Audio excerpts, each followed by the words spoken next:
Hola, mis estimados amigos. Muchísimas gracias a las más de 5.600.000 visitas a nuestra página web. Esta es su radio. Esta es la voz de los que no tienen voz. Esta es una trinchera de lucha por recuperar la auténtica democracia en el Ecuador, por recuperar la paz, la libertad, por recuperar la estabilidad económica, por recuperar el empleo, porque ya no sigan persiguiendo a las personas que piensan diferente al correato, porque no sigan metiendo las manos en los bolsillos de los ecuatorianos. Ahora meten las manos en los bolsillos de los trabajadores, en los bolsillos de los maestros, en los bolsillos de los jubilados, en los bolsillos de las Fuerzas Armadas ecuatorianas. Ya basta, ecuatorianos. Es el momento de la gran unidad nacional. O nos unimos o nos hundimos.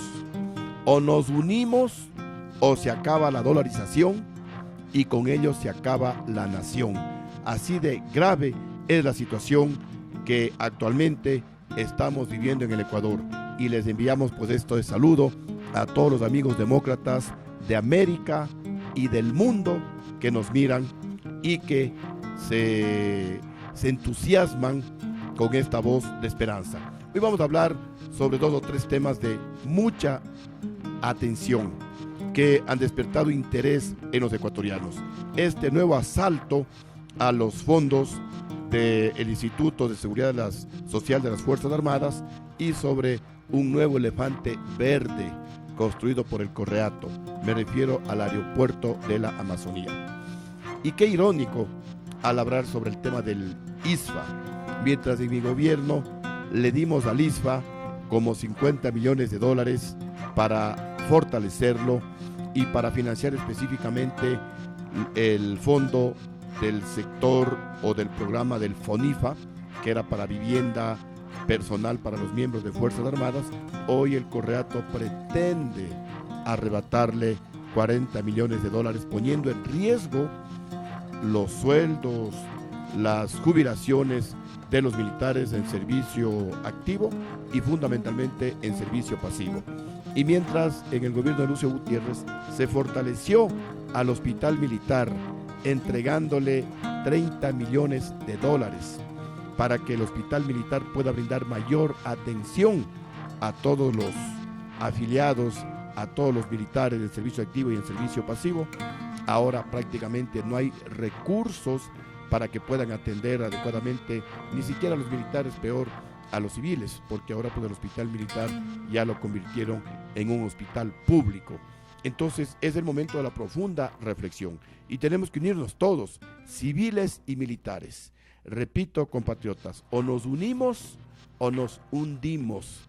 No es posible que el Ecuador esté en una situación tan crítica como la que nos encontramos, con un precio del barril de petróleo de sobre los $20. Yo goberné con petróleo de $18 en el presupuesto del Estado. Y no solamente que ahorramos como $2.000 millones que se los dilapidó este gobierno y que en algún momento tendremos que fiscalizarlo, sino que logramos una reducción importante de la deuda externa y de la deuda pública total en más de un 12%, como lo afirma el propio Banco Central del Ecuador y el Ministerio de Economía. Todo esto con un precio del petróleo de apenas $18 en el presupuesto del Estado, porque todo lo que costaba más de $18 lo ahorrábamos y por eso pues llegamos a ese fondo de estabilización de alrededor de $2.000 millones. Mientras nosotros logramos una gran reducción de la deuda pública total, con este gobierno la deuda se ha incrementado a más de $40.000 millones, poniendo en altísimo riesgo la situación de la dolarización en el Ecuador. Mientras nosotros les teníamos al día a todo el sector público, no solamente a militares y policías, a todo el sector público, incrementamos la pensión de los jubilados al doble, bajamos el costo de la tarifa telefónica, de la tarifa eléctrica, con este gobierno que llegó a tener durante más de 8 años un precio del barril de petróleo sobre los $100. En este momento, los municipios y prefecturas del país están impagos. Varios sectores de beneficencia, como la Junta de Beneficencia de Guayaquil, como Solca, están impagos y hay un gran desempleo en el país. No les están renovando contratos a los trabajadores de las universidades públicas, no les están renovando contratos a los trabajadores de los municipios, de las prefecturas, no les están renovando contratos a los trabajadores de los diferentes ministerios. Esto en el sector público. Y qué hablar del sector privado, en donde muchísimas empresas medianas y especialmente pequeñas se han cerrado. Y muchas empresas grandes han despedido a miles de trabajadores. Así que aprovecho la situación para solidarizarme con esas miles de familias ecuatorianas que hoy mismo están sufriendo porque o su papá o su mamá se han quedado sin empleo, y todo por culpa del correato, todo por culpa de este gobierno que despilfarra el dinero de los ecuatorianos construyendo elefantes verdes por todo el territorio nacional. Y hablando de elefantes verdes, quiero refutar las declaraciones de Correa, quien ahora sale que como fue una propuesta de campaña de Lucio Gutiérrez, la construcción del aeropuerto de la Amazonía, él pues lo ha construido. Y la pregunta es, ¿y por qué no siguió con los otros proyectos de Lucio Gutiérrez? En Manabí, por ejemplo, ¿por qué no continuó con el puerto de aguas profundas de Manta para que toda la mercadería de la China ingrese por Manta y se distribuya a toda América Latina y vaya también al Brasil? ¿Por qué no continuó con el proyecto del eje multimodal Manta-Manaos para que la carga de Brasil salga a través del puerto de Manta hacia la China y venga de la China y entre por el aeropuerto de Manta, se distribuya por toda América Latina y vaya también al Brasil, generando miles y miles de plazas de trabajo? ¿Y por qué no continuó Correa con el buen ejemplo que dio mi gobierno al hacer créditos a los organismos multilaterales de crédito a menos del 2%? Y usted fue a endeudarse con la China al 8, al 9%, hipotecando no solamente nuestro petróleo, sino el futuro del pueblo ecuatoriano. ¿Y por qué no siguió mi buen ejemplo?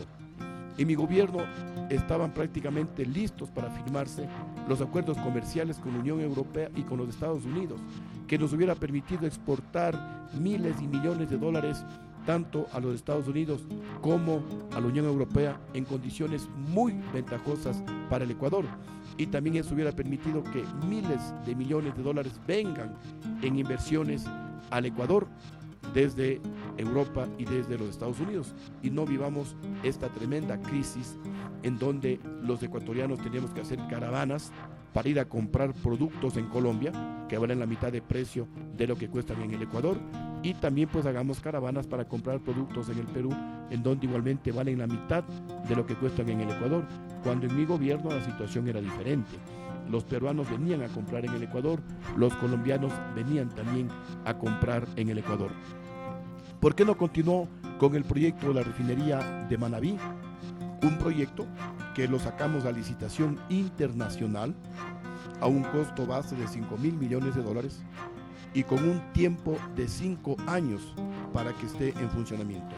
Es decir, ese proyecto que lo lanzamos a una licitación internacional en el año 2005 debía haber estado terminada en el 2010. Es decir, a partir del año 2010, el Ecuador, en lugar de seguir gastando miles de millones de dólares en importar derivados del petróleo, deberíamos haber estando exportando derivados del petróleo, con lo cual nos hubiéramos ahorrado miles de millones de dólares y se hubiera fortalecido la economía ecuatoriana.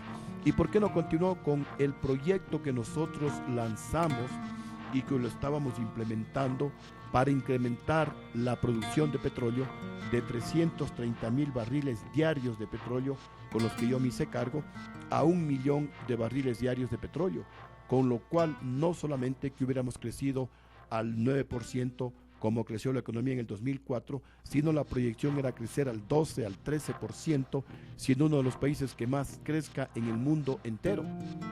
Nosotros, con esta política petrolera, logramos incrementar de 330.000 barriles diarios de petróleo a 550.000 barriles diarios de petróleo. Y estábamos pues incrementando la producción para llegar a un millón de barriles diarios de petróleo. Y se hubiera aprovechado en beneficio de todos los ecuatorianos ese precio altísimo del barril de petróleo, que llegó hasta $148 cada barril. y cerca de 9 años estuvo por sobre los $100 cada barril de petróleo. Pero ¿qué es lo que sucedió? Usted no continuó con esa política petrolera adecuada y lo que hizo fue más bien bajar la producción petrolera de 550,000 barriles, la bajaron como a 470,000 y recién en estos últimos años, en los últimos meses del año anterior, comenzó a repuntar la producción petrolera para situarse en alrededor de 550,000. Lo que nosotros teníamos hace 10 años, en el año 2005, ahora en el año 2016, recién pues nuevamente repuntan a los 550,000. Pero específicamente sobre el aeropuerto del Tena o el aeropuerto de la Amazonía.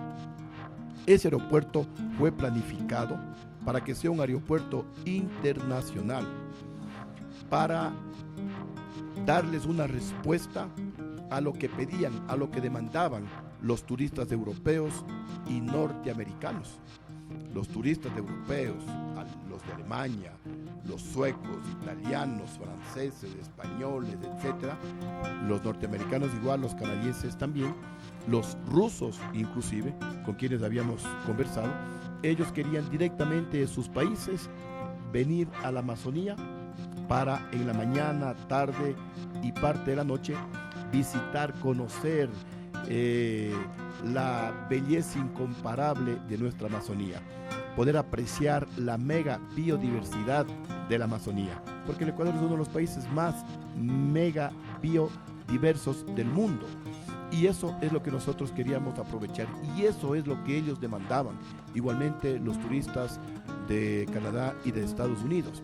Y en la mañana, en la tarde y en la noche, luego de disfrutar la flora, la fauna inigualable de nuestra Amazonía y también conocer los ritos, la cultura de nuestras tribus aborígenes de la Amazonía, en la noche obviamente pues querían hoteles de 5 estrellas para beneficiarse de ese confort y también pues jugar en los casinos.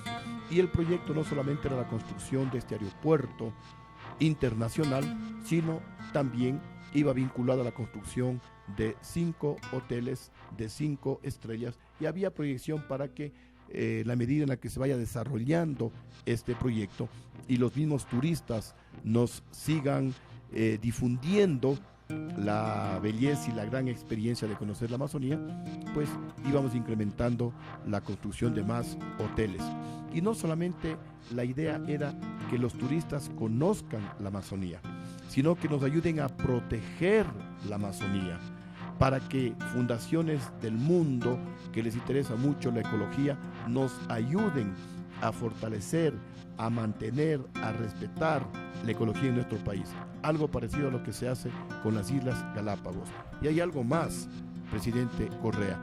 La visión que nosotros teníamos y que usted lamentablemente no la continuó, era a más de los 2 polos de desarrollo que actualmente tenemos en el Ecuador, que son Quito y Guayaquil. Queríamos abrir el país con nuevos polos de desarrollo. En un polo de desarrollo era Manabí, y por eso iniciamos la reconstrucción vial de Manabí, que es cierto usted la ha continuado, pero duplicando el precio de la reconstrucción vial. A más de la reconstrucción vial, le concesionamos el aeropuerto de Manta al alcalde de Manta para convertirle en uno de los mejores aeropuertos de América Latina. Pero usted quitó esa concesión y el aeropuerto de Manta únicamente continúa como nacional. El tercer gran proyecto era el puerto de aguas profundas de Manta.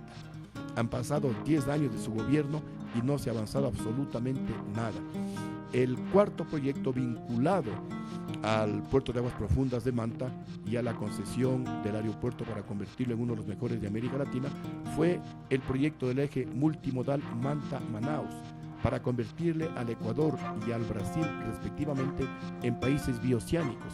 Es decir, la carga de Asia, especialmente de la China, entraba por el puerto de Manta, por el puerto de aguas profundas de Manta, y a través de líneas verdes y autopistas se distribuía a todos los países de América Latina, y a través del eje multimodal iba esa carga hacia el Brasil, y del Brasil pues también salía por el puerto de Manta. El eje multimodal consistía en tener diversas formas de comunicación con Manaus, por vía aérea hasta Manaus, y de Manaus por vía fluvial iba la carga pues a los diferentes puertos de Brasil, igualmente por vía férrea y también por vía terrestre. Ese era el proyecto del eje multimodal Manta-Manaus, que usted pues tampoco lo continuó. Y el quinto gran proyecto para abrir ese polo de desarrollo Manabí era la construcción de la refinería de Manabí, que usted la copió pero mal. Ese proyecto, ya lo mencioné, tenía un costo base de 5.000 millones de dólares, debía terminarse en 5 años, es decir, en el 2010 debía estar funcionando. Se creaban más de 30.000 plazas de trabajo directas, y con esto pues evitábamos la inmigración dolorosa de ecuatorianos al exterior.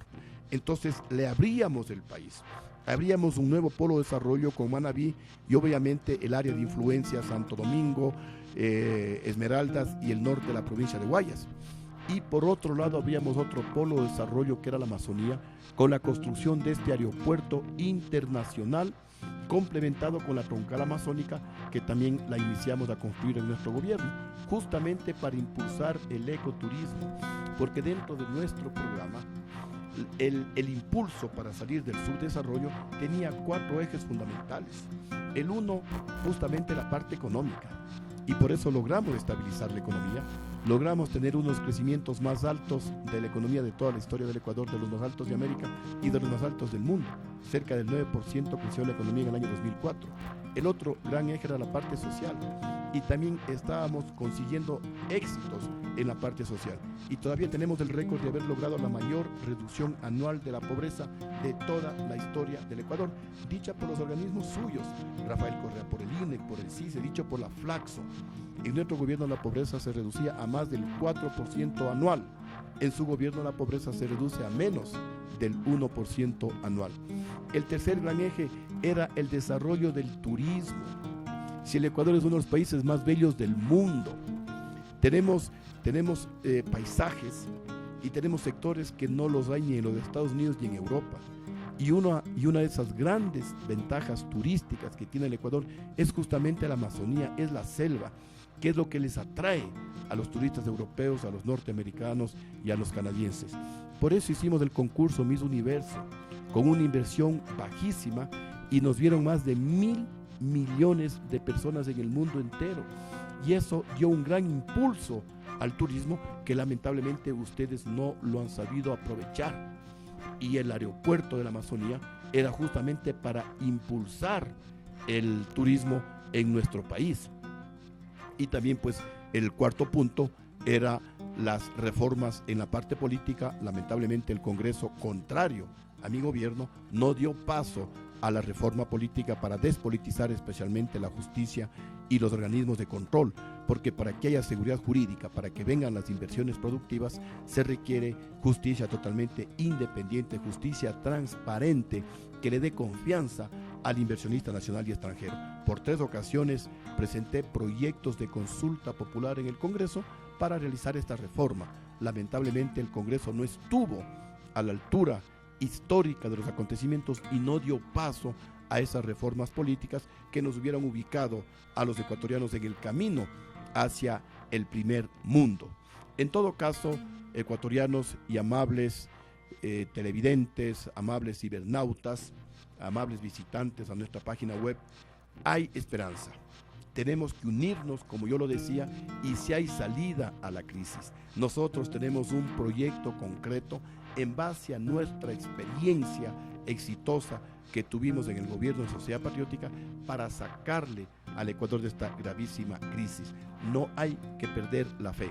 Solo comenzando se puede realizar lo que al principio parecía imposible. Querer es poder, y la única lucha que se pierde es la lucha que se abandona. Les invito, estimados amigos, a que no abandonemos esta lucha. Hay que seguir luchando hasta el último minuto por lograr esa gran unidad nacional. Sí hay salidas para la crisis, pero se necesita un gobierno con experiencia, un gobierno con manos limpias, un gobierno con sentimientos de civismo, de patriotismo, con una alta moral y ética.